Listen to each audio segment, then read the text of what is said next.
Baklava insan. Evet, kulağa tatlı geliyor ama kendisi daha da tatlı. Doğduğu günden beri her katı ayrı bir lezzet, her gülüşü fıstıklı. Sabahları çayını içerken yan masadan gelen bakışları hiç umursamaz. "Abi erimeyecek misin güneşte?" diye soranlara sadece bir kaş kaldırır. Soğukkanlı ama şerbetli. Bir gün Galata'da yürürken bir turist onu parmakla gösterip "O bir tatlı mı bir insan mı?" dedi. O da çayını yudumladı ve "Ben hem tatlıyım hem gerçek." dedi.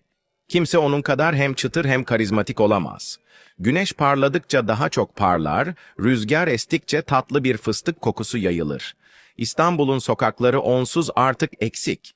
Sakın dilini uzatma, çünkü o gerçek bir baklava ve şaka kaldırmaz. Ama yanında oturursan, belki bir dilim dostluk paylaşır.